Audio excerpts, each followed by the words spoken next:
Shalom, meus queridos, que o Eterno abençoe a cada um de vocês. Eu sou o Marcos Aurélio e vamos iniciar mais um programa Examinando os Profetas, o estudo semanal da Haftarah, da porção semanal da Torá que nós vamos analisar na próxima sexta-feira, ao pôr do sol, onde vamos analisar aí a 31ª porção da Torá, a porção Emor.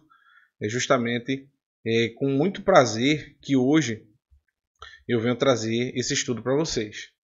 Essa palavra Emor quer dizer justamente fale.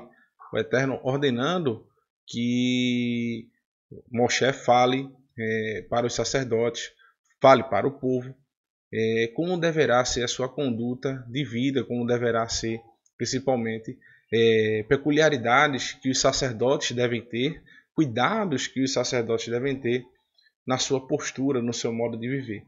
Então, vai ser tenho certeza para vocês aí, um motivo de muito proveito estudarmos essa porção, né, em sua totalidade. Hoje é só, como diria o Moré Renato de Pris, um pedacinho da Torá. Um pedacinho que a gente vai pegar aí da Torá e vamos fazer aí um link com a porção relacionada a dois profetas.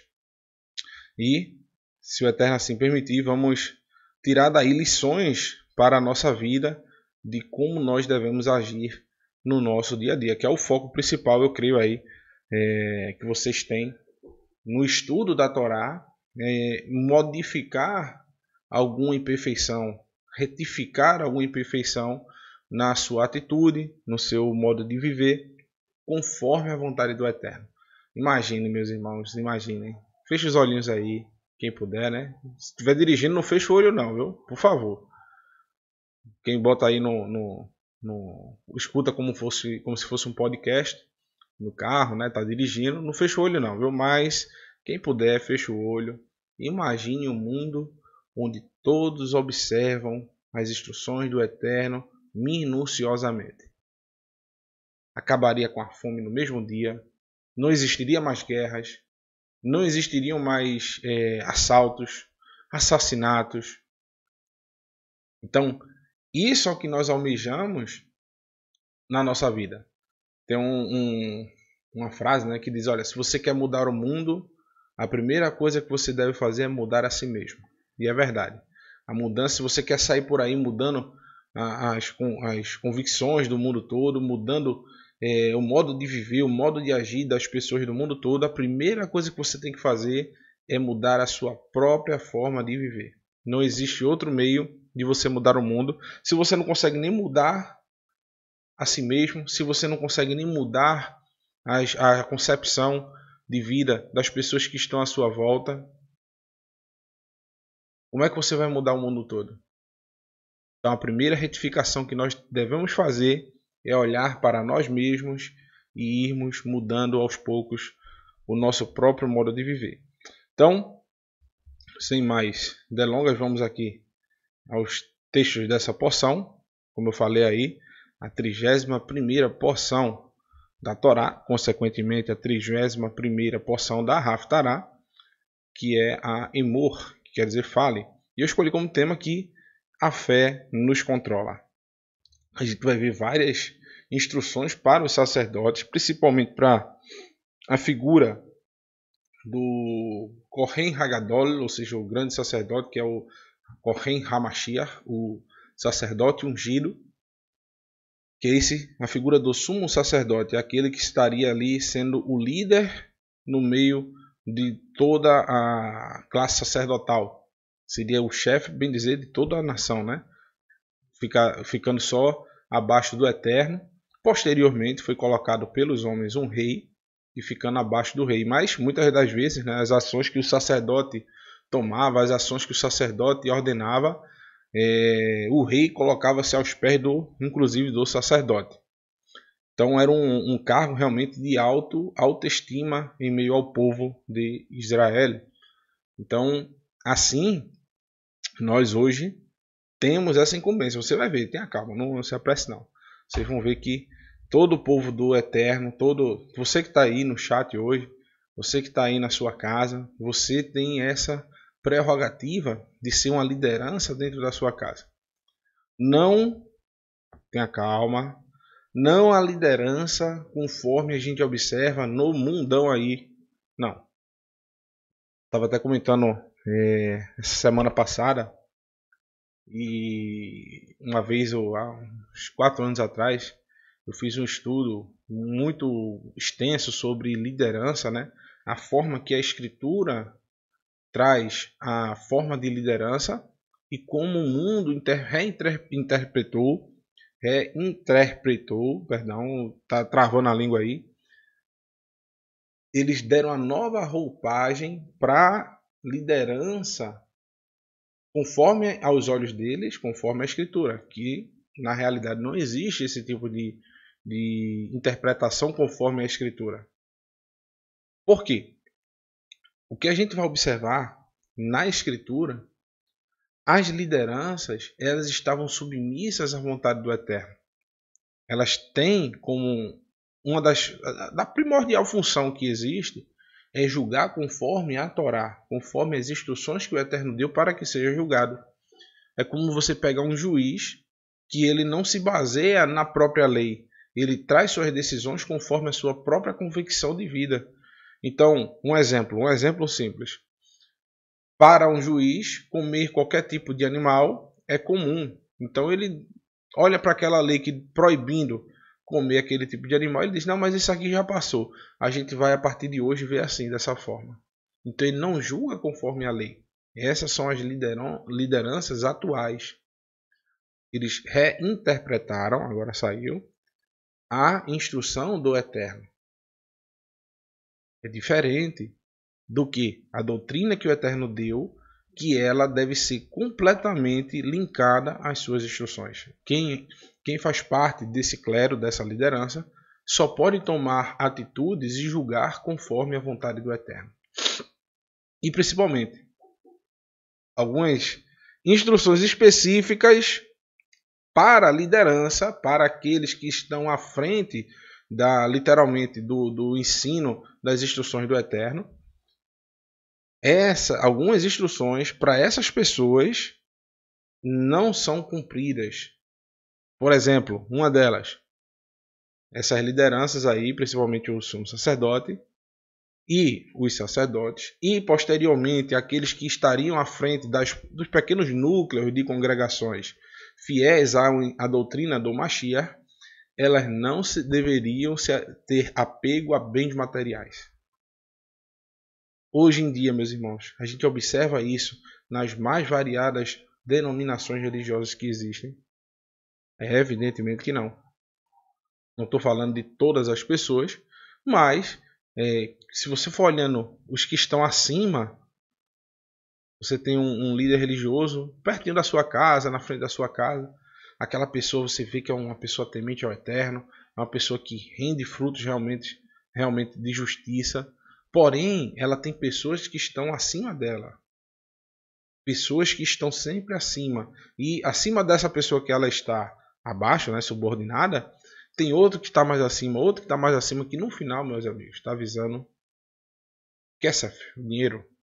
Literalmente. Então, são essas instruções que a gente vai ver aos poucos aqui. Lógico que eu não quero corrigir o comportamento de ninguém a não ser o meu. E posteriormente, corrigindo o meu, a gente vai corrigindo das outras pessoas que estão ao nosso redor. Certo? A gente tem a atribuição de falar para você que está ouvindo aí. Certo, meus queridos? Então, o texto que a gente relacionou aqui da Torá está lá em Vaikra, capítulo 21, versículo 10, que diz o seguinte: Ve hakohen hagadol me ehaiv asher e utzak al rosho shemen ha mishhar u mile et yado li lebosh et ha begadim et rosho lo yafra o vegadiv lo yafron.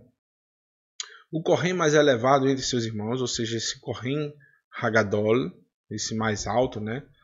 maior entre seus irmãos, que teve o óleo da unção derramado sobre a cabeça e foi consagrado para vestir as roupas, não deixará de arrumar o cabelo, nem rasgará as suas roupas.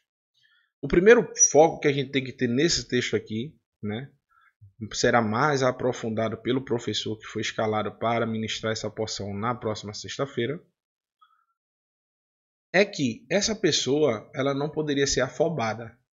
Imagine, todo mundo está olhando para um líder da congregação, essa pessoa desesperada rasgando as vestes, com o cabelo todo assanhado, correndo para um lado para o outro, feito um doido. Passando o que para quem está, seus espectadores, aquelas pessoas que esperam dele uma tomada de decisão. Vai passar que essa pessoa não tem o mínimo de calma, não tem essa virtude de um líder. Essa pessoa vai tomar decisões afobadas, não vai ter controle sobre suas emoções e, por consequência, quem receber as instruções dessa pessoa, com toda certeza, vai ter dúvidas se aquele é verdadeiramente o caminho a ser seguido. Você vai ter uma pessoa que vai tomar uma decisão importante, que vai mudar o curso de todo aquele grupo, que está regendo aquele grupo, principalmente essa pessoa sendo representante entre o eterno e o ser humano. E essa pessoa está ali com toda aquela importância, né, daquelas vestes que foram outorgadas para ele, aquele momento especial que ele foi ungido com óleo, representando que ele foi o escolhido pelo eterno.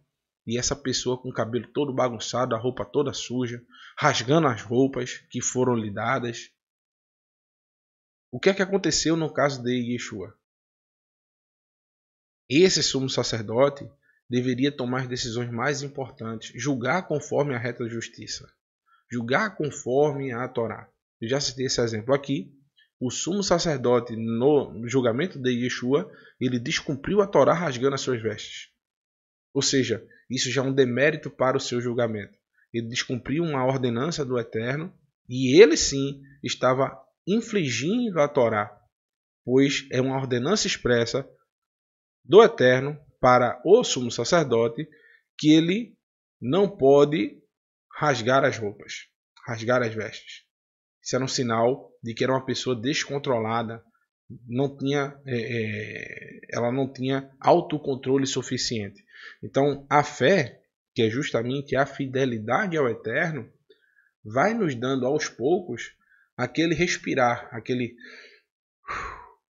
uma situação difícil, você vai lá e respira. Situação difícil, o gato está derrubando as coisas ali, a gente tem que respirar, ter calma, ter paciência para tomar as decisões, que não foi o caso aí do sumo sacerdote na época do julgamento do Mashiach, de Yeshua. Ve'al kol nefshot met lo yavo le aviv u le imo lo yatama. Não se dirigirá a um local em que se encontre um corpo sem vida e não se tornará impuro, ainda que seu pai ou mãe tenha morrido. Ou seja, essa pessoa deveria ter mais um tipo de autocontrole. Mesmo que seu pai ou mãe tenha morrido, ele não vai até aquele local. Ele não sairá do santuário nem profanará o santuário de seu Elohim, pois a consagração do óleo da unção do seu Elohim está sobre ele. Eu sou Adonai. Então, observe bem, essa pessoa aí, o sumo sacerdote, ele deve ter uma vida completamente devotada ao Eterno. Situações que aparentemente, aos olhos de muitos, causaria um fervor, né? Por exemplo, uma notícia horrível, seu pai morreu. Então, muitos rasgavam as vestes, ficavam em luto, né? Chorando, o cabelo assanhado. Esse homem não podia fazer isso. Seu pai e sua mãe morreu ali naquele momento. Ele poderia ir lá naquele momento ali para poder chorar sobre o corpo? Também não. Ele poderia ir, lógico, para o enterro, ir até esse local posteriormente, com calma, após a morte, né? E fazer as suas homenagens. Porém, ele não estaria naquela flor da emoção. E, principalmente, ele não deveria nem sair do santuário por banalidades, né? Por momentos, por coisas simples, fúteis, só em casos difíceis realmente. Então, dentre algumas atribuições do sacerdote, do sumo sacerdote, estava também casar-se com a virgem, que é o que vocês vão observar nesses textos na próxima sexta-feira, evitando literalmente o disse-me-disse no meio do povo ali, né? Imagine, o cara vai lá e se casa com uma mulher que viveu com 2, 3 maridos, foi viúva e se separou e tal. As pessoas iriam falar, iria ter um disse-me-disse ali. Olha, tu visse a esposa do sumo sacerdote? Ela não é essas coisas todas não, viu? Porque ela já teve 2, 3 maridos, tal, isso, aquilo, outro. Apesar que a pessoa poderia ser uma mulher completamente justa. Porém, a língua do ser humano tem muitas pessoas. Alô, como diz o professor Marcos Felipe aí. Alô, cuidado. Que quando vai morrer tem 2 caixão. É um para ela e outro para a língua. Ninguém sabe qual é o maior, viu? Se é o caixão que vai à língua ou o caixão que vai à pessoa. Então, e o ser humano é dado a isso. Então, deveria se casar com uma mulher virgem, esses sacerdotes aí, para evitar no meio da congregação esse falatório. A filha do sumo sacerdote, dos sacerdotes também, não poderiam se tornar prostituta. Por quê? Imagine se você que está a cargo de ensinar toda a nação, era o caso dos sacerdotes, e sua filha, você não consegue ensinar nem a sua filha como ser uma mulher justa. Então ela não poderia se tornar prostituta. E caso isso acontecesse, ela deveria ser apedrejada. Por quê? Das duas, uma. Ou você não ensinou direito, a culpa recairia para você, ou então ela foi omissa em escutar o seu pai. Se fosse comprovado literalmente que o seu pai não foi negligente, sua mãe não foi negligente, já que se tratava de uma mulher virgem, se casou-se com esse sacerdote que ministrava a Torá para o povo, e mesmo assim ela, com todas essas qualificações que tinham na sua casa, ela escolhesse viver no meio da prostituição, da promiscuidade sexual, principalmente que a prostituição neste tempo estava muito atrelada à idolatria. Ela escolheu isso, ela deveria ser apedrejada por conta disso. Ela escolheu viver fora dos ensinamentos e das instruções do Eterno. Ele também não poderia ter casas, que é uma atribuição dos leviim, dos levitas. Essas casas representam muitas vezes, né, quase 90% das vezes, riquezas, dinheiro, condições financeiras boas.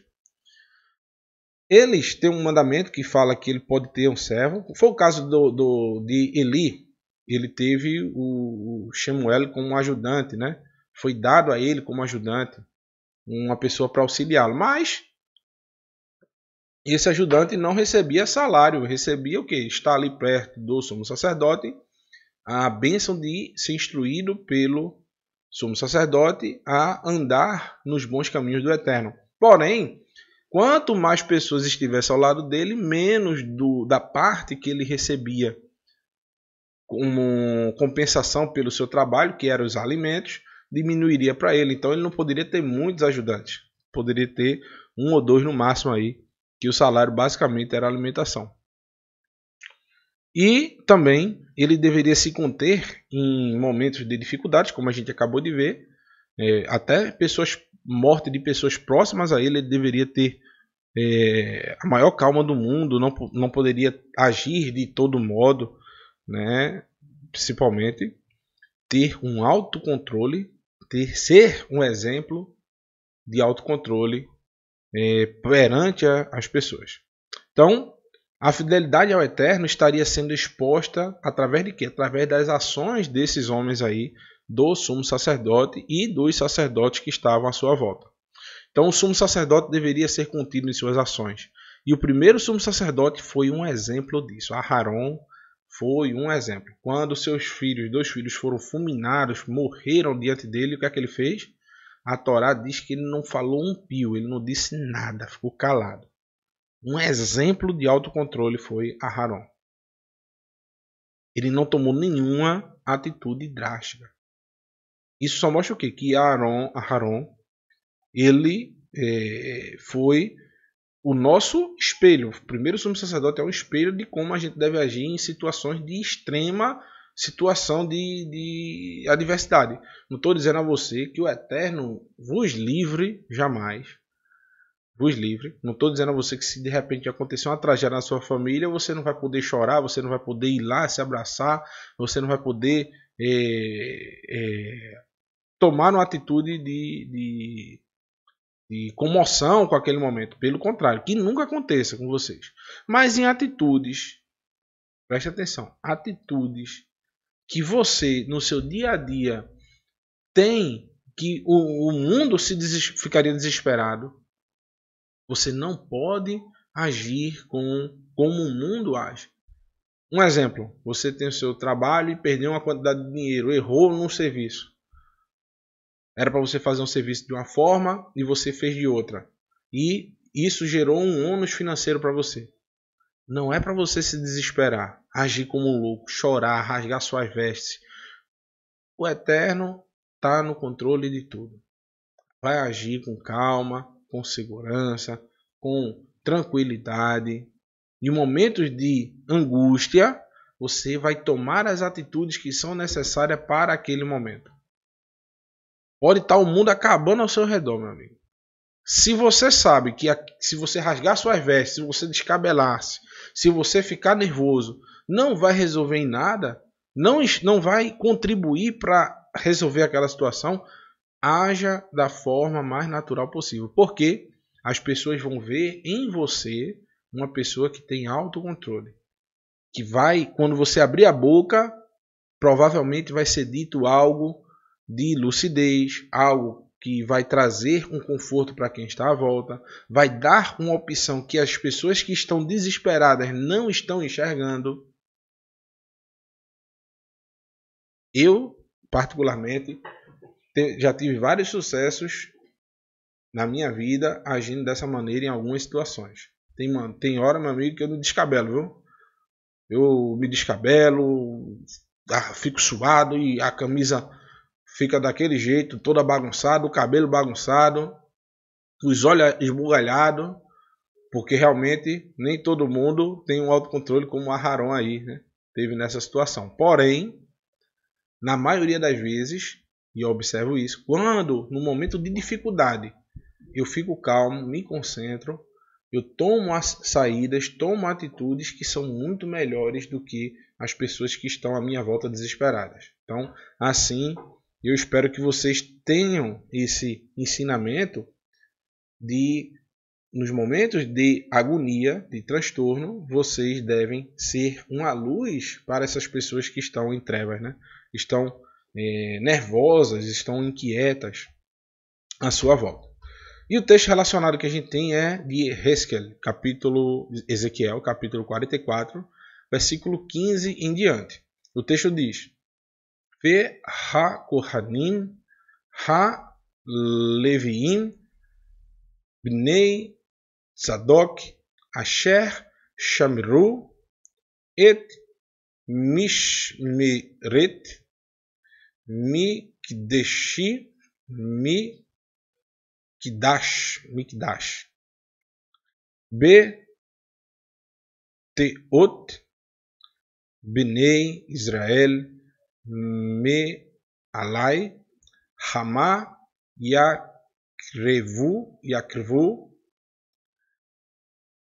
Elai Le Shareteni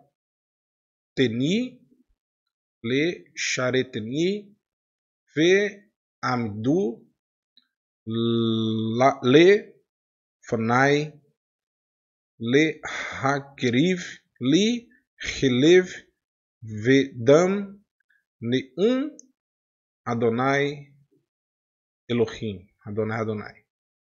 Os Kohanim, porém, que são Leviim, os descendentes de quem? De Tzadok, sumo sacerdote justo diante do Eterno, que tomaram cuidado com o meu santuário quando o povo de Israel se afastou de mim. Ou seja, mesmo que... Entenda bem, meus irmãos. Vamos lá. Deixa eu ler todo o texto, depois eu vou dar uma explicação para vocês. E tomaram cuidado em meu santuário quando o povo de Israel se afastou de mim. Serão os que se aproximarão de mim e me servirão. Serão eles que me assistirão e me oferecerão gordura e sangue, diz Adonai Elohim. Então, uma coisa que a gente também tem que levar em consideração. Muitos, meus queridos, querem servir ao Eterno para mostrar ao outro.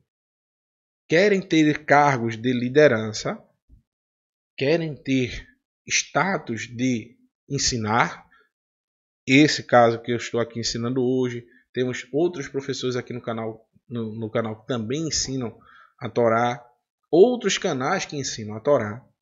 Então, o cuidado de quem está na liderança tem que ser liderança que eu falo, não que a gente seja líder da vida de vocês ou que vocês fazem no seu dia a dia, mas o nosso papel de ensinar para vocês deve transmitir para vocês, primeiro, calma, edificação na vida de vocês. Vocês devem ter em nós, ver quem está ensinando no seu dia a dia, quem tem a oportunidade de presenciar que aquela pessoa faz o que fala e, principalmente, essas pessoas que ensinam, é o meu caso que eu estou trazendo um estudo para vocês, não posso ser hipócrita e dizer que eu não sou um professor. Se eu estou trazendo aqui estudo é porque estou...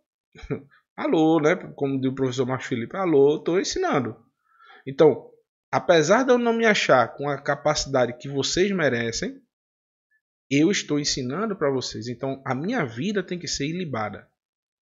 E principalmente, que é o texto que eu quero falar para vocês, do caso de Tzadok. Qual era o público que assistia os Kohanim? Era o povo de Israel. Então, mesmo que o povo, preste atenção, não estivesse fazendo a vontade do Eterno, não estivesse indo buscar o conhecimento do Eterno, não tinha ninguém ali ninguém que eu digo assim, né? A quantidade de pessoas que existia do povo lá e a quantidade de pessoas que estavam servindo ao Eterno de todo o coração era mínima.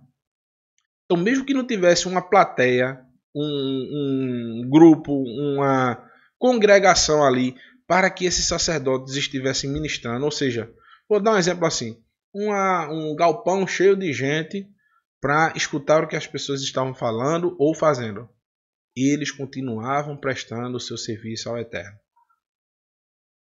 Mesmo que tivesse só uma pessoa ali interessada em ouvir a palavra, a Torá do Eterno, em aprender sobre as coisas do Eterno, em fazer o seu sacrifício, em cultuar nas suas festividades, eles prestavam o serviço ao Eterno. Eles não estavam por quantidade de pessoas que estavam assistindo, ou verificando, ou fazendo. Eles estavam para servir ao Eterno. Então, o serviço deles não era dedicado para demonstrar que eles eram melhores do que os outros, porque eles tinham mais conhecimento, porque eles queriam falar palavras bonitas para que o povo tivesse ali. Não, eles ensinavam e faziam a parte deles. Era somente o que o Eterno ordenou. Então, assim, muitos de nós hoje devemos ter essa mesma concepção. Tomar cuidado do santuário do Eterno, mesmo quando não tenha ninguém olhando, quando não tenha ninguém observando. Mas o Eterno vê os nossos corações. Ele sonda cada detalhe, meus irmãos, das nossas atitudes quando não tem ninguém vendo. E esse sim é o servo do Eterno, que serve a Adonai mesmo quando ninguém está olhando. O texto continua. Eles entrarão no meu santuário e se aproximarão da minha mesa para ministrar e oferecer-me sacrifício. Então, qual é a recompensa daqueles que servem ao Eterno, mesmo quando ninguém está olhando? Quando ninguém está observando? Qual é a recompensa dessas pessoas? Elas, em tese, receberam a melhor parte. elas receberam a presença do Eterno na vida delas. Elas vão estar presentes e estão comungando com o Eterno estará próximo delas e elas próximas do Eterno. Assim, preste atenção, viu? Todos os exemplos que eu estou dando aí dos sacerdotes, a gente já viu acho que em algumas porções anteriores, eu não lembro qual foi a específica. Foi a que fala... Não vou citar para não acabar incorrendo em errar. Porém, eu citei num dos textos, Shemot, capítulo 19. Não foi na porção específica de Shemot que falava do capítulo 19 de Shemot, mas numa das porções eu falei o quê? Que o Eterno, o projeto inicial, era que toda a nação de Israel fosse uma nação de sacerdotes. Porém, depois do bezerro de ouro, que aconteceu ali no pecado do bezerro de ouro, o Eterno separou a tribo de Levi, não que não estivesse no projeto do Eterno, mas ele separou a tribo de Levi para ser a nação, a tribo representante do sacerdócio. Porém, quando a gente observa lá no mundo vindouro, quando tem os textos das profecias do mundo vindouro, principalmente no livro de Apocalipse, aparece como se todo o povo fosse uma nação de sacerdotes. Na promessa da nova aliança diz: vocês não ensinarão, qual a prerrogativa dos sacerdotes? Ensinar o povo sobre a Torá. E o Eterno diz o quê? Vocês não precisarão ensinar mais uns aos outros, porque todos me conhecerão. Então, o que eu estou falando aqui, esses casos específicos do sacerdote, vocês vão ver que nos escritos nazarenos, o Mashiach e Shaul, por exemplo, vou citar um texto de Shaul, ele associa várias das instruções que são dadas aos sacerdotes àquelas pessoas que vão ficar com o encargo de ensinar ao povo de Israel, as congregações do Mashiach. As mesmas prerrogativas de ensino, tudo serão passadas para essas pessoas que vão exercer, de certa forma, um cargo de liderança, um cargo de instruir essas pessoas que estão chegando agora à fé do Mashiach. Então, todos vocês que estão aí no chat, meus irmãos, eu costumo dizer, a gente tem às vezes 200 pessoas no chat aí, são 200 professores. Que eu tenho certeza, quando desliga aí, vocês fecham o vídeo no YouTube, vocês vão transmitir o que vocês aprenderam no seu dia a dia. Vocês não deixam para depois, né? Não é verdade, meus irmãos? Meus queridos, olhe lá, viu? Então, pulando aí para o versículo 23. O que é que aconteceu antes aí do versículo 23? Vocês vão ficar com o encargo aí de fazer o dever de casa, certo? Do versículo 24, perdão. Que eu estou falando, né? Versículo 23 e 24. Eu pulei do 15 e 16 para... Eu pulei o versículo 17, 18, 19, 20, 21, 22. Vocês vão ler em casa que existia essas mesmas instruções que está sendo passada aí para os sacerdotes descendentes de Tzadok, foi o que foi passado no texto da Torá. Então não tem para que eu ficar repetindo se vocês vão nessa semana estudar, que é justamente de não tomar como esposa uma mulher que veio de outro relacionamento, de não correr, de não se preocupar e naquele momento que uma pessoa do seu ente querido faleceu, você ir lá correndo para naquele momento ali, de rasgar as suas vestes, desengrear o cabelo, não tocar em nada impuro. Então, todos esses textos estão na porção da Haftarah, vocês podem ler ela completa, né? A gente ganha um pouquinho de tempo. Então, o texto do capítulo 44 de Hezkel, versículo 23 diz: Ve'et ami i oru be'im kodesh le hol u be'im tame le tahor yodium. Ensinarão a meu povo a diferença entre o santo e o comum, e capacitarão a distinguir entre o limpo e o impuro. Qual era a função desses descendentes? Nesses mínimos detalhes, meus irmãos, e como eu já falei para vocês também, os mínimos detalhes de instruir o sacerdote. Olha, vocês devem tomar cuidado para não tocar no animal, para não rasgar as vestes, para usar o óleo da unção em determinado local. Esse óleo tem que ser colocado em tal hora. O sangue deve ser colocado no lóbulo direito e na pontinha do pé direito. E vocês devem passar dessa oferta em tantos chifres do altar. A outra oferta você deve tomar cuidado. Isso são treinamentos para você, para que os sacerdotes olhassem esses mínimos detalhes da Torá, para que nos grandes detalhes ele já estivesse treinado. Vocês já viram o filme, preste atenção. Vocês já viram o filme do Sr. Miyagi, que é aquele Karate Kid? Assista, é um filme bom, viu? Interessante. Quando ele recebe aquele jovem ali que não tinha conhecimento nenhum de luta, de artes marciais, e aquele jovem quer aprender a como lutar, quer aprender a como se defender, né, do ataque na época era bullying, né? Hoje em dia é bullying, mas na época era um valentão querendo dar no mais fraco. E eles vão para um campeonato ali de artes marciais, tal, e ele consegue se defender. Mas quando esse senhor Miyagi aí vai ensinar para esse aluno, Daniel San, olha aí a aula de cinema, viu?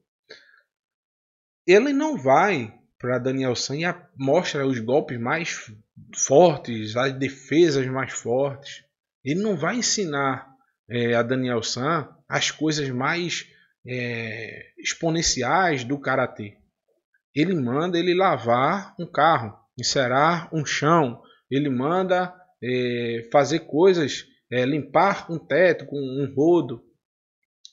E naquele momento, todo dia ele tinha uma instrução diferente, ele tinha uma coisa diferente para aprender, para fazer, né, na casa daquele senhor. Durante uma semana, 2 semanas, ele fazendo aquilo ali. E todo dia ele ia para a casa desse senhor e não aprendia karatê. Até que um dia esse aluno se enfureceu e disse: olha, eu estou aqui já há tanto tempo e o campeonato já está chegando e você não me ensina nenhum golpe, não ensina nada, eu vou embora. Aí antes dele sair, o senhorzinho chamou ele: vem cá. Pô, tudo que você fez lá de polir, de limpar coisa em cima, de polir o chão por baixo, de limpar o vidro. Limpar o vidro, aí ele dava um golpe na mão assim, o cara defendia. Limpar o chão assim, agora do outro lado, ele defendia. Agora, empurrar não sei o que lá para frente, ele dava o golpe. Então, tudo aquilo era o treinamento dos jovens. Ele só não percebeu. Então, nas coisas mínimas, ele aprendeu acerca de coisas grandes. Assim é nas instruções do Eterno. Esses mínimos mandamentos fariam com que esses sacerdotes fossem treinados para cumprir e estudar minuciosamente cada palavra que o Eterno ordenou. Cada instrução que o Eterno ordenou através da sua Torá. Então, quando nós prestamos atenção a essas instruções do Eterno, nós prestamos atenção a cada mandamento, parecendo que é imperceptível aos nossos olhos. É esse momento que o Eterno está falando conosco e esse momento que o Eterno está nos ensinando, para que a gente possa tomar conta não só das coisas pequenas, mas também das coisas grandes. E o texto continua. Serão juízes em que? Em controvérsias e tomarão decisões de acordo com os meus regulamentos. Em todos os meus festivais designados obedecerão às minhas leis e às minhas ordenanças, às minhas instruções, as minhas Toratot. E Toratai, né? Aqui está a lei, mas as minhas instruções. E manterão santos os meus Shabbatot. Então, se apegar, como eu disse a vocês, do versículo 17 até o 21, está falando de instruções que, à vista de muitos, são besteiras. Mas agora o Eterno já está falando de coisas mais importantes. que a partir dessas instruções menores, eles vão ter cuidado de observar as coisas mais importantes, que são as suas festividades, os seus shabat, julgar em casos difíceis, controversos, serão juízes em controvérsias e tomarão decisões de acordo com os meus regulamentos. São esses mesmos sacerdotes que estariam preocupados em, na hora da expiação, pegar o sangue e colocar na pontinha da orelha, em contar os dias para a festividade, em vestir a roupa específica para cada situação. São esses homens que viveriam, demonstrariam a santidade do Eterno, que cada coisa tem o seu lugar e que tudo deve ser tratado de uma forma importante. A palavra do Eterno deve ser tratada de uma forma importante em cada momento da vida do ser humano. Assim, nós que temos essa prerrogativa de ensinar, devemos também tomar muito cuidado com isso. Eu, particularmente, sou muito dislexo com relação a datas, não vou mentir não. Então eu tenho que aprender muito mais sobre isso aí. A questão de datas sobre festividades, sobre, por exemplo, a data que cai a festividade, eu sou muito dislexo. A relação, no ano que vem vai ser o ano com as porções juntas ou não. Tudo isso eu tenho que aprender. Não vou mentir não. Eu tenho que melhorar muito. Então o texto no versículo 25 diz: Ve'el mit Adam lo yavo le tameach ki im leav u leem u levem u levet leach u leachot asher lo haita asher lo haita leish e tamau. Eles não se achegarão a nenhuma pessoa morta, porque isso poderia torná-los impuros. Porém, pelo pai, mãe, filho, filha, irmão ou irmã que tenha tido marido, poderão fazer-se impuros. Então, esses descendentes, o sumo sacerdote não.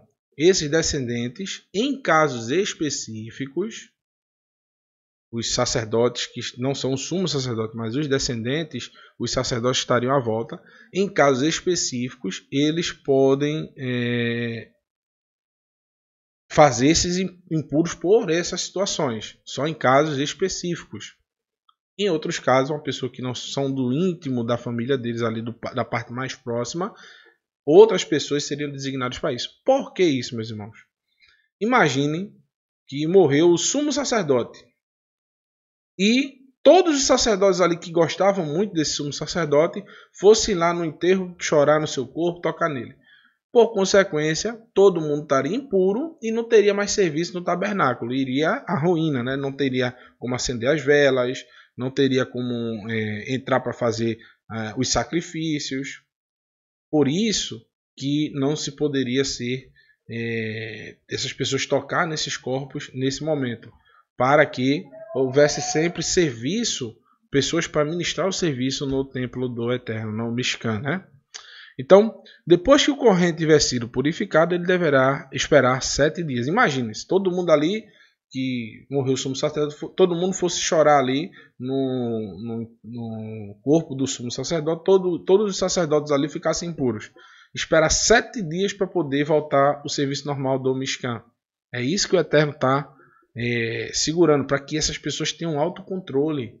Elas possam ser formadas e começar a aprender a ter controle sobre suas atitudes e que elas têm responsabilidades que são muito grandes. Por isso elas devem ser contidas em suas emoções, pensar bem antes de agir e prestar atenção nos mínimos detalhes da instrução do Eterno. O ve'om bo'o El HaKodesh El Hehatzer Hapenimit, Le Sharet, Bakodesh, Yakriv, Ha-Tato, Neum, Adonai, Adonai. Então, no dia em que entrar no santuário, quando for ao pátio interior para ministrar o santuário, ele oferecerá a sua oferta pela culpa, diz Adonai Elohim. Então, depois disso, ele foi lá, chorou pelo seu parente, foi lá, foi para o enterro, auxiliou, né? Tocou no corpo do morto, passou 7 dias, ele vai lá e tem que fazer uma oferta por ter ficado impuro por esse tempo. Porque para essas pessoas, ou o grupo de sacerdotes, era muito necessário a presença deles em meio à congregação. Deu uma cortada aí no texto, peço perdão, meus irmãos. Deixa eu só ajustar aqui rapidinho, tá? Só um minutinho e agora sim voltou ao normal. Ficou sem cortar o texto. Pronto, agora sim. Entendeu? Então, essas pessoas eram cruciais para o serviço do Mishkan. Então, elas não poderiam, mesmo que em momentos especiais, assim, um amigo morreu, não poderia ela se eximir das suas responsabilidades. Agora, se era uma mãe, um pai, o Kohen, sim, poderia ir. Agora, o sumo sacerdote, não. Nem pela mãe, imagine. Imagine no momento em que o sumo sacerdote morresse, é justamente o que eu estava explicando, se todo mundo fosse lá. Então, o serviço estava do Mishkan suspenso, porque todo mundo foi lá no corpo do sumo sacerdote e ficou impuro, né? Então, só em caso de extrema urgência que essas pessoas poderiam ir no enterro, por exemplo, morreu. E aqui está um texto dessa Haftarah que eu acho maravilhoso. Olha aqui o sumo sacerdote ministrando lá diante da Aron Adonai, a Arca do Eterno. E só o sumo sacerdote poderia entrar aí. Os sacerdotes poderiam ficar no santo, né? Na parte santa. O santo dos santos, uma vez por ano, o sumo sacerdote entraria na presença do Eterno. Porém, qual é a herança do sumo sacerdote? Dos sacerdotes em si? É estarem fazendo o serviço do Eterno. Não existe nada que possa pagar isso. Eu tenho certeza que quem está aí, quem não se sentiria honrado de fazer o serviço no Mishkan. É o anseio de todos que eu acho que fazer o serviço ao Eterno, estar naquele local maravilhoso, era um privilégio de poucos, não é isso? Porém, isso exigiria uma responsabilidade maior, evidentemente, e além da responsabilidade, eles teriam também que abdicar de algumas coisas. Tipo, primeira coisa, vamos lá. Ve-ha-ita lachem le-nahala ani nahalatam ve-ahuzah lo titenu lachem be-Israel ani ahuzatam. A herança dele será a seguinte. O que é que vai ser a herança dos Kohanim? Qual é a herança dos Kohanim? Eu mesmo sou a herança. Vocês não lhe concederão nenhuma possessão em Israel. Eu mesmo sou a possessão deles. Então, essas pessoas estão próximas ao Eterno. Porém, assim como Mishkan vivia no meio do povo, os Kohanim também viveriam assim.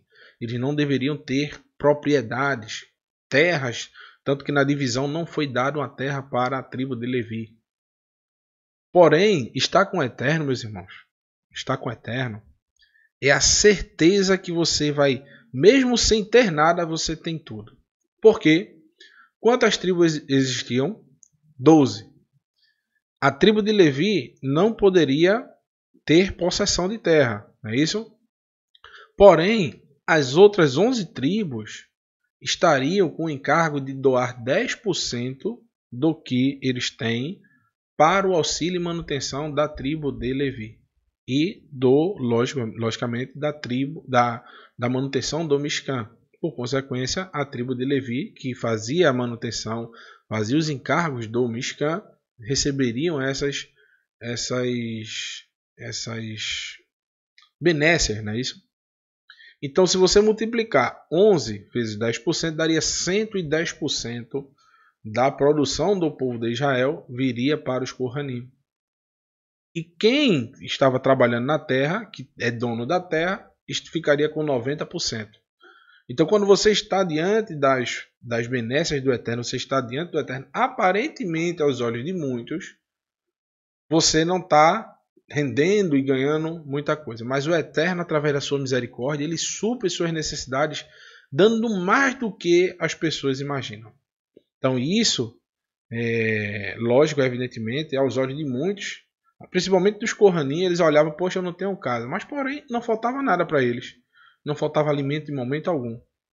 Então, lógico, se as pessoas fossem tementes e dessem... Tanto que existe uma crítica no profeta Malachi, que ele fala justamente, trazer os dízimos à casa do tesouro, né? E é justamente um texto muito utilizado para poder hoje desvirtuar essa instrução. Mas a instrução era trazer dízimo para a sustentação, principalmente desse corpo de sacerdotes que estavam fazendo o serviço de manter de pé ali o Mishkan, né?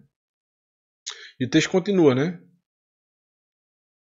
Deverão comer as ofertas de grãos, ofertas pelo pecado, ofertas pela culpa, e tudo que em Israel é consagrado a Elohim será deles. Era isso, justamente. Essas pessoas vão receber alimentos, receber todas essas benécias e não vai faltar alimentação para eles. Porém, eles não vão ter propriedades, riquezas, que representariam as riquezas, né, financeiras. Porque a 10ª parte não era em dinheiro, era em alimentos. Certo?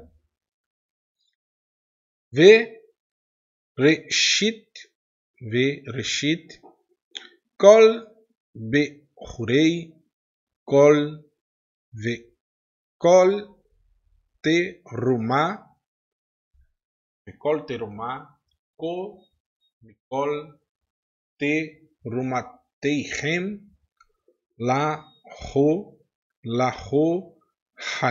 lakohanim, perdão. Irie vereshit arisoteihem titenu lachem lahaniach bracha lehaniach bracha el beiteiha. As primeiras de todas as primícias, de todas as coisas, de toda a contribuição voluntária, de todas as coisas, de todas as ofertas, serão para os Kohanim. Vocês também darão ao Kohen as primícias da massa, para que as bênçãos, as brahas do Eterno, né, repousem sobre suas casas. Ou seja, essas pessoas vão receber as primícias e o Eterno vai abençoar a quem contribuiu para a manutenção do Mishkan. E os Kohanins não comerão nada, ave ou animal que tenha morrido naturalmente ou que tenha sido despedaçado. Por que isso, meus irmãos? Essas pessoas já vão receber muitas benécias por estarem servindo ao Eterno. Então elas jamais podem deixar de estar com produtos que foram doados e dados de inteiro coração. Só as melhores coisas foram dadas ali. Os 10% do melhor do povo foi dado ao Eterno e elas estarem comendo o resto de um animal dilacerado. Era como se amaldiçoar aquilo que foi recebido de bom grado. Imagine você dar o melhor do seu gado, o melhor do seu cordeiro, você dá o melhor das frutas e quando você passa, vê aquela pessoa que você fez aquela boa ação, em vez de estar comendo aquilo que você deu de bom para ela, está comendo o resto de um animal que foi dilacerado, uma carcaça de um animal. É uma decepção gigantesca, né? Então, esse tipo de ação também traria uma certa revolta para quem estivesse doando para os Kohanim. Então elas deveriam ter cuidado de comer, principalmente, as coisas que foram doadas de bom grado, as primícias, o melhor, a contribuição voluntária que o povo deu ali. Elas deveriam aproveitar daquela situação e comer somente aquilo que foi doado de bom coração. Mas não existe um sentimento melhor de você ver a pessoa, você dar alguma coisa para alguém e você ver aquela pessoa se agradando daquele presente. Você dá uma camisa para a pessoa e ver aquela pessoa usando aquela camisa. Você dá uma comida para aquela pessoa comendo aquela comida e se alegrando com aquilo. Você dá um presente, você dá algo de coração e aquela pessoa se alegrar. Imagina, você dá um prato de comida para a pessoa deixa seu prato de comida de lado e vai comer uma carcaça de um animal morto na rua. Ou seja, você vai estar desdenhando daquela situação. Então, é um ato também de você demonstrar respeito para quem está lhe auxiliando. Chegamos aos escritos nazarenos. E eu vou associar esse texto ao texto de 1 Timóteo capítulo 3, versículo 1 em diante. Porque trata-se de uma liderança e conforme tudo que a gente viu na Torá, que a gente viu no profeta Yehezkel, que ele usa as instruções da Torá para os descendentes de Tzadok, nada mais justo. Porém, Shaul vai falar para aquelas pessoas que ficariam à frente da congregação, ele vai trazer várias atribuições, não todas, mas várias atribuições que são destinadas aos Kohanim. Olha o que o texto diz, em 1 Timóteo capítulo 3, versículo 1 em diante. Deixa eu só ver a hora aqui, meus irmãos. Vixe, já passei da minha hora. Eu quero fazer em 1 hora para vocês não ficarem cansados, mas já faz 1 hora que eu estou falando e ainda não cheguei no final. Mas está terminando. Hem daber emet, ou seja, a palavra que eu digo é verdadeira, né? Hu ish ki i vakesh mishmaret rosh ha-eda me vakesh tov. Eis uma declaração a qual se pode confiar, ou seja, a palavra que eu digo é verdadeira, né? Se alguém deseja ser um líder, ou seja, a pessoa quer ser um rosh, um cabeça, uma pessoa que está à frente, é ruim isso? Não, de jeito maneira. Você exercer um cargo de levar o ensino, de levar a instrução, de auxiliar as pessoas, tirar dúvida das pessoas, é ruim? De jeito maneira. O que é que Shaul fala? Se alguém deseja ser um líder, ensinar, estar à frente de uma congregação, de um ajuntamento de pessoas, procura uma tarefa nobre. Porém, olha os requisitos, viu? Será que você aguenta? Olha. Ar rosh ha'adá tamim yahyeh belo shemetz davar Baal Isha Ahat, ou seja, marido de uma só mulher. Por aquilo que pareça, na tradução aqui da Bíblia judaica está um pouquinho diferente, está dizendo fiel à sua esposa, mas aqui está sendo bem claro, né? Marido de uma só mulher, que era justamente o propósito que o Eterno fez Adão ver Havá, um homem e uma mulher. Ele não fez um homem e 5 mulheres. Fez um homem e uma mulher. Então, essa pessoa tem que tentar voltar ao máximo ao padrão do Éden. É isso que nós estamos tentando fazer aqui. Voltar ao padrão do Éden. Preste atenção, viu? Tem muito ensino aí que está se levantando, querendo modificar essas instruções, essas palavras que estão escritas há mais de 2, 3, 4 mil anos atrás. Essa palavra aqui está há mais de 2 mil anos atrás e o texto é claro. Baal Isha Ahat, ou seja, homem de uma só mulher. Ele não pode ter várias mulheres. Sham derer Nivom davar veratsui libnei Adam. Delataiv le orer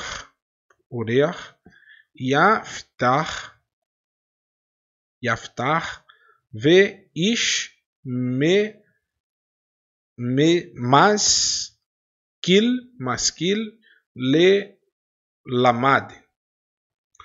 O líder congregacional, ou seja, esse Rosh, esse homem que está à frente desse ajuntamento dessas pessoas, deve ser o quê? Irrepreensível, ser o marido de uma só esposa, moderado, ter, olha aqui, meus irmãos, autocontrole, ser ordeiro, hospitaleiro e capaz para ensinar. Então essa pessoa tem que ter na sua vida autocontrole. Essa pessoa não pode ser desesperada. A fé tem que nos controlar. A fé no eterno tem que nos moldar. Se você segue uma pessoa que ela só vive gritando, explodindo, reclamando, falando mal dos outros, tudo para ele está ruim. Se você tem essa pessoa como um líder, uma pessoa que lhe ensina, tome cuidado. Não estou falando para você se livrar, mas que essa pessoa você deve extrair logicamente o que essa pessoa ensina de melhor, mas tomar cuidado com essas faltas de controle repentina que essa pessoa tem. A gente tem que ter muito autocontrole. Eu mudei, eu acho que 1000% na minha forma de viver, diminuí bastante. Eu sou muito impulsivo, muito, como eu posso dizer, ligado em 220. Eu estou tentando ficar em 110, diminuindo bastante. Devo estar em 127. É um padrão bom. Então, tomar cuidado para que a gente que nós sempre tenhamos autocontrole. E principalmente quem está à frente de ensinar, de botar sua face para poder ensinar as pessoas. Aí sim, por quê? Porque quando alguém vou lhe dar um exemplo assim, prático meu mesmo. Quando qualquer momento eu erro, a primeira pessoa que chega aqui para me falar é a minha esposa. Ela diz: "Oxe, mas meu filho, você não disse para não fazer isso?" Aí eu já, eita, realmente, minha filha. Às vezes eu fico caladinho, olhando de lado. Aquele menino travesso. E realmente, quem está à nossa volta é o primeiro, ao ver a gente ensinando ou falando, quando qualquer vacilozinho que a gente dá, a pessoa já chega e diz: "Opa!" É bom quando alguém vai lá e critica e diz: "Olha, mas você não disse que não era para não fazer isso. Por que você está fazendo?" Então você já se lembra: eita, realmente, a escritura manda que a gente não faça isso. É melhor não fazer. São coisas simples do dia a dia. Então, todos os que estão à nossa volta vão nos dar um julgamento, vão olhar nossas atitudes. Então, para quem está ensinando, o conselho que eu dou para vocês, o autocontrole é muito importante.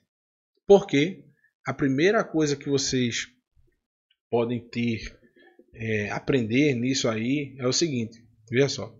Eu digo por mim, quando a gente começa a entender que a Torá é válida, que a Torá é uma instrução do Eterno para o nosso dia a dia, que nós devemos seguir a vontade do Eterno, nós descobrimos que não podemos comer tudo, nós descobrimos que tem dias que o Eterno separou como festividade.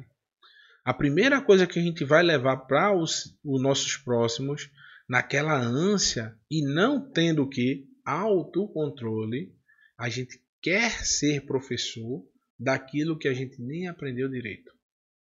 A gente quer que as pessoas que estão à nossa volta engulam essa verdade de goela abaixo. Eu já errei assim, meus irmãos. Afastei pessoas que estavam no meu convívio por querer levar a verdade de uma vez só para elas. O exemplo da luz que eu falo para vocês sempre. Ninguém quer. A luz é importante para você se acordar? Você não perdeu o horário? Você está no quarto todo escuro, aí vai entrando aquela luz devagarzinho. tocando aquela musiquinha no fundo, vem a pessoa que você ama, que você gosta, lhe dá um beijo, meu amor, se acorde, tá na hora já. Aí você se acorda, opa, coisa boa, vamos embora, tomar meu cafezinho, tomar meu banho, para poder ir trabalhar.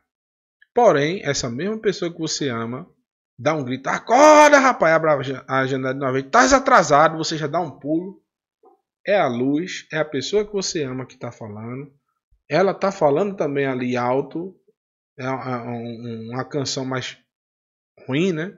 Bota um rock estridente ali para você se acordar logo, já ligar elétrico. Só falta pegar uma tomada e dar um choque em você. Pegar aqueles negócio de polícia, né? Aqueles taser, né? Precisa dar um choque, você dá um pulo, tá tocando um rock, abre a janela de uma vez e pronto, acabou-se. Mas não, você quer acordar com uma músicazinha suave no fundo, um cheirinho no cangote, abrindo a janela devagarzinho, a luz entrando devagarzinho. Tudo é música, é luz, é a pessoa que você gosta, mas a abordagem é diferente. A luz que nós devemos levar é aquela luz da manhã, abrindo a janela devagarzinho, tocando uma música ambiente, tudo isso. A palavra, ela é uma espada, concorda? A palavra é uma espada.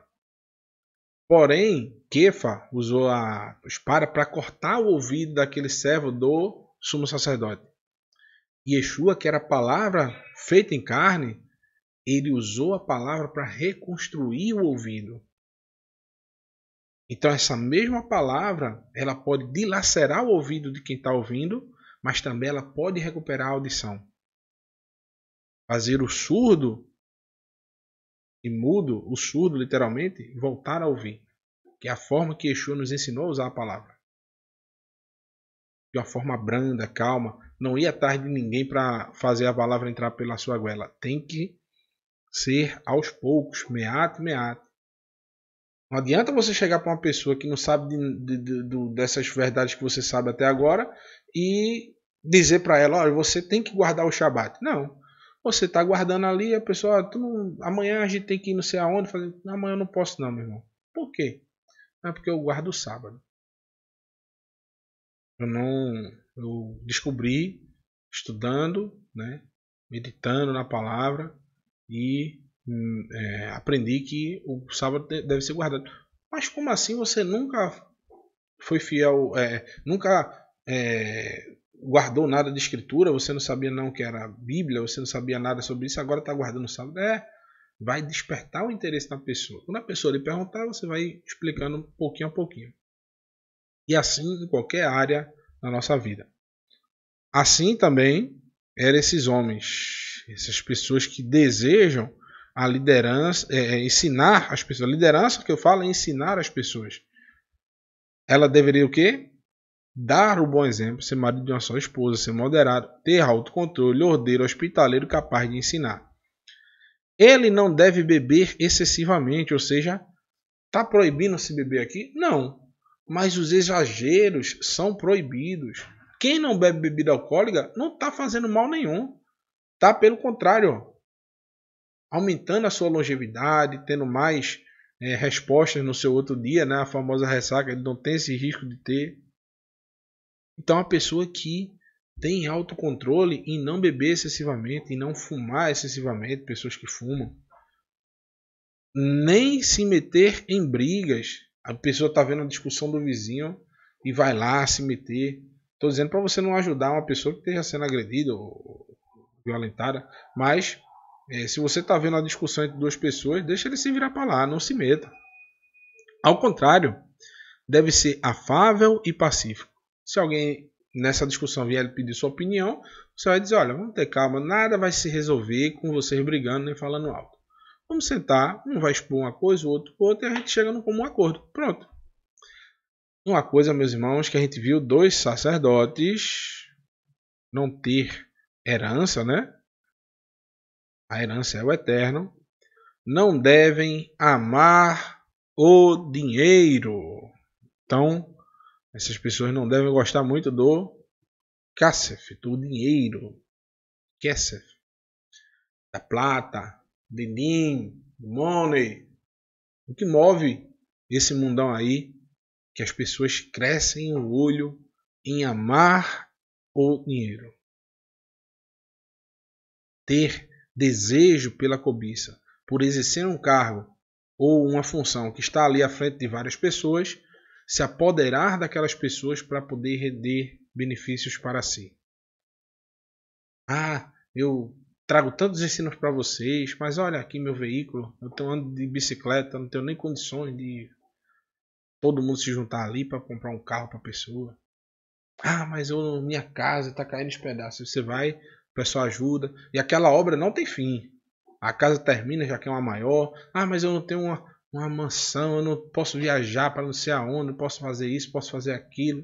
E todo mundo sustentando. A pessoa indo para restaurantes caros. Enquanto isso, aquele grupo definhando. Utilize, meu irmão, você quer ensinar. Shaul disse, né? Aquele que não trabalhar, que não coma, né? Foi bem grosso, bem duro. Mas ele está certo. Cada um vai ter as suas atribuições, suas condições. Use o seu trabalho para você ter o sustento da sua casa. E você tendo condições, você até pode auxiliar ao próximo. Continuando, senão não termino. Deve cuidar bem da própria casa, tendo filhos obedientes que o respeitem. É o caso lá que eu falei das mulheres que não poderiam virar prostitutas, né, das filhas dos sacerdotes. Por quê? Como é que você vai poder dar o exemplo e ensinar a Torá se nem sua casa, suas filhas respeitam o pai? Então, são várias coisas aqui que você vai observar que essa tarefa nobre que Shaul está falando, que é justamente ser uma pessoa que vai ensinar, vai estar responsável por aquela congregação, ela deveria ter similar aos Kohanim, pessoas que vão ensinar a Torá, devem ter capacidade total de ensinar a Torá, devem ser cordeiros, pacificadores, ter uma esposa, que é o caso do Kohanim, ser moderado no agir, que é o caso de Aharon, ter autocontrole em tudo, colocar ordem na casa, ser responsável pelo julgamento, que era o que a gente viu lá que também os sacerdotes são. Não devem beber, os sacerdotes são proibidos de beber, mas esse aqui, Shaul fala, não deve beber excessivamente, né? Não pode se meter em brigas, ser afável, é o caso também do exemplo de Aharon. Cuidar bem da própria casa aí, principalmente, porque se o homem não consegue cuidar da própria casa, como será capaz de tomar conta da congregação que pertence ao Eterno? Que pergunta, meu irmão. Quantos hoje a gente não vê movidos em escândalos? Pessoas que não conseguem se separando, tal, e sendo líderes de ministérios aí, de congregações. Não pode. Se a pessoa não consegue ficar na própria casa bem, em paz de espírito, como é que consegue passar adiante as informações do Eterno? Não estou dizendo que a pessoa não pode ter discussões ou momentos de relacionamentos tristes, mas que sempre aquela pessoa possa estar procurando melhorar. Se ficar na mesma sempre, você não está buscando na Torá as instruções da vida realmente. Porque se está um local ruim para todo mundo, tem que se fazer um esforço de ambos os casais, ambos membros desse casal, para a melhora desse ambiente do lar. Melhora dessa condição de vida. Deveria até, no futuro, possa ser até que a gente crie um estudo sobre Shalom Bait, ou seja, ter paz no lar. É o que a Torá já nos ensina todo dia, porém, se a gente focar especificamente, também seria interessante. Não pode ser discípulo há pouco tempo, porque poderia encher-se de orgulho e assim incorrer na mesma condenação que o adversário. O que é que Shaul está querendo falar sobre isso? Que pessoas que há pouco tempo entraram nesse caminho não podem já querer começar ensinando. Foi o meu erro. Eu não fiz isso com o motivo de me orgulhar ou estar à frente daquele grupo ali que havia na minha casa, com o motivo de ser melhor do que ninguém. Ali foi de tanta alegria, tanta euforia, mas eu via que tinha erros em mim. Aí no meu caso eu chamei pessoas mais experientes, botei lá à frente da congregação e ficava lá sentado na cadeira só observando tudo. né? Hoje a gente fica mais em casa, todos os irmãos daqui do Recife, né? A gente fica cada um na sua casa e a gente vai se comunicando sempre, né? Ligando, um ajudando o outro, passando mensagens, estudando aqui pelo Testimonio Total.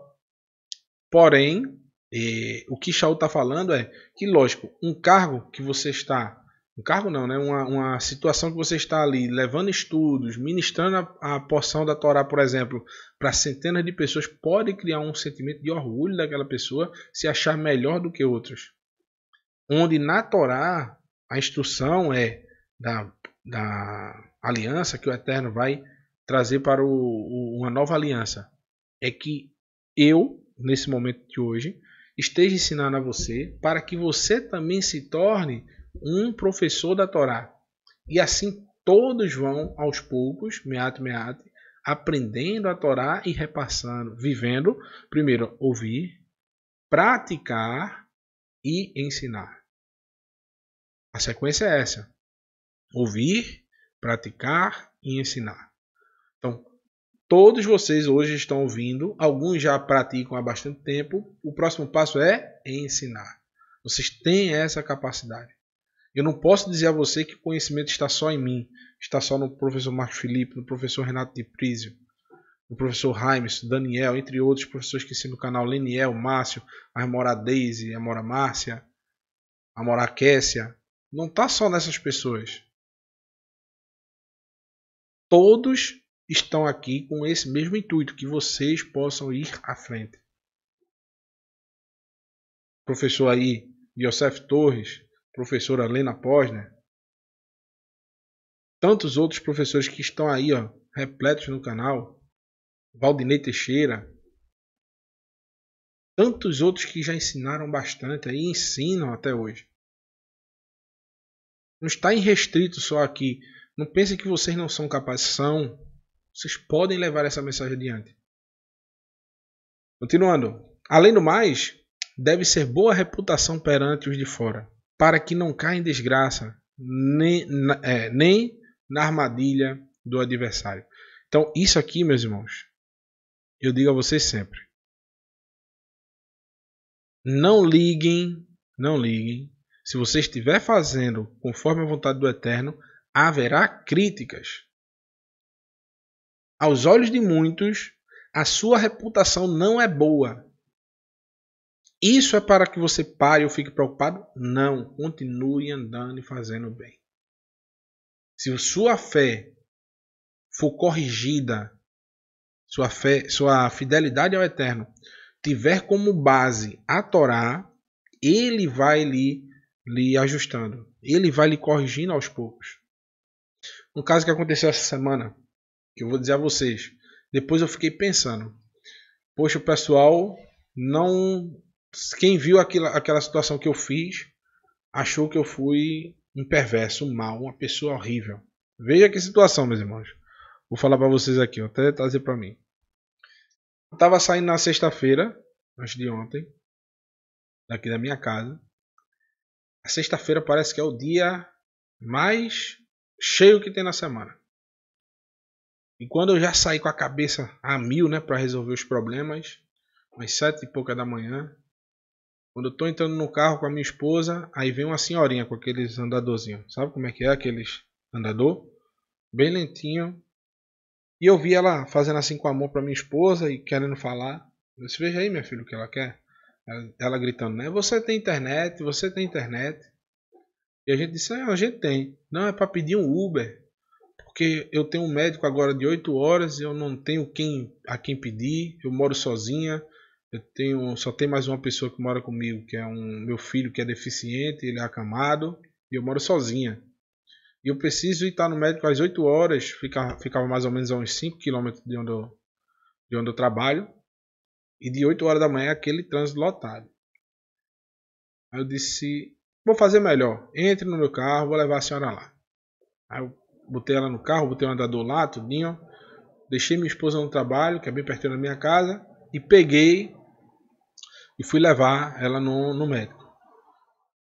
Ela no banco de trás, né? E fui conversando com ela no caminho, né? Uma pessoa bem animada, inclusive. Uma senhora tem uns 80 e poucos anos, ela. 85 parece.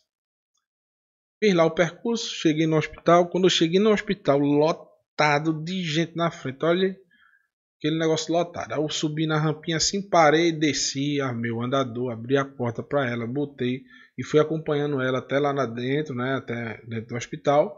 Só que eu tenho os afazeres, né? De lá ela já estava em boas mãos do jeito que ela iria fazer o atendimento lá dela. Entrei no carro e fui embora. Eu fiquei pensando depois, né? Eu digo, rapaz, eu acho que todo mundo que tá ali ficou pensando, ah, que homem desumano. Familiar dela, né? Deixou ela aqui, foi embora. Mas eu fiz o que estava proposto para mim naquele momento, né? A partir dali, do jeito que ela iria de Uber ou de outra coisa, ela vai voltar para sua residência. E assim, a gente vai fazendo a nossa parte, apesar das pessoas estarem falando, às vezes, do que não conhecem. Não sabem de toda a situação. Não sabem de tudo que está se passando ali. Não tem. A gente também devemos também tomar cuidado, literalmente. Estou alterando aqui para que essas situações não abalem a nossa fé. O que as pessoas falam, deixe de falar. Se você está servindo, meu amigo, seguindo ao Eterno, não deixe de servir porque as outras pessoas estão criticando, falando mal, achando ruim. A reputação que nós devemos ter é de uma pessoa obediente à Torá, obediente ao Eterno. Agora, ser novo na fé não vai lhe impedir de você ensinar, desde que você tenha autocontrole, disciplina. Comece a estudar a Torá. Você viu esses exemplos que a gente está tendo aqui, você vai tendo autocontrole. Não vai falar, querer empurrar mandamento na goela de ninguém. As pessoas aos poucos vão aprendendo. Esse é o pior erro que pode existir numa pessoa que é jovem e está iniciando aí. O jovem que eu falo, temos meninos aí como o menino Renato de Prísio, que começou segundo as palavras dele, a obedecer, a conhecer a Torá há pouco tempo. Então ele é jovem, mas com muita bagagem, muita experiência, e ele tem esse autocontrole no seu falar. Entenderam? Por fim, vou separar alguns textos do Mashiach nos ensinando também, e alguns apóstolos, sobre essas pessoas que estão à frente de ensinar com essa responsabilidade tão grande, porém tão prazerosa. Mas aquele que não conhece e pratica coisas merecedoras de castigo, receberá poucos açoites. A quem muito foi dado, muito será exigido. E a quem muito foi confiado, muito será pedido. Você está conhecendo muito a Torá, praticando muito e querendo ensinar, você vai ter que botar em prática aquilo que está ensinando. Não adianta só dizer que faz. Tem que fazer, meus irmãos. Continuando. Meus irmãos, Tiago, capítulo 3, versículo 1. Não sejam muitos de vocês mestres. Jacob está dizendo para você não ensinar, literalmente. Não.